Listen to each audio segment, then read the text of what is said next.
Дарга эрхэм гишүүдээ Монгол Улсын засгийн газраас 2026 оны 5 дугаар сарын 26-ны өдөр Улсын их хурлд өргөн мэдүүлсэн цагдаагийн байгууллагын хамтын ажиллагааны тухай Монгол Улс болон Бүгд найрамд Чех улсын хоорондын хилцээрийг сойрхон батлах тухай хуулийн төслийг Монгол Улсын их хурлын чуулганы хуралдааны дэгийн тухай хуулийн 78 дугаар зүйлд заасны дагуу аюулгүй байдал гадаад бодлогын байнгын хороо 2026 оны 6 дугаар сарын 3-ны өдрийн хуралдаанаар хэлэлцлээ. Цагдаагийн байгууллагын хамтын ажиллагааны тухай Монгол Улс болон Бүгд найрамд Чех улс хоорондын хилцээрийг сойрхон батлах тухай хуулийн төслийг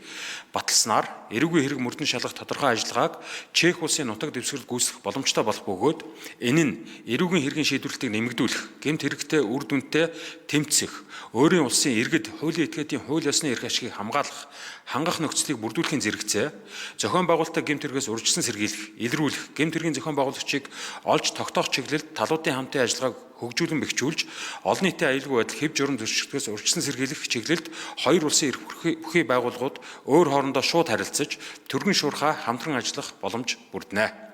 Хилцээр сойрхон батлах тухай хуулийн төслийг хэлцэх үед Улсын хурлын гишүүн Ж.Инх баяр Бүгд найрамд Чех улсад манай улсын хичнээн иргэн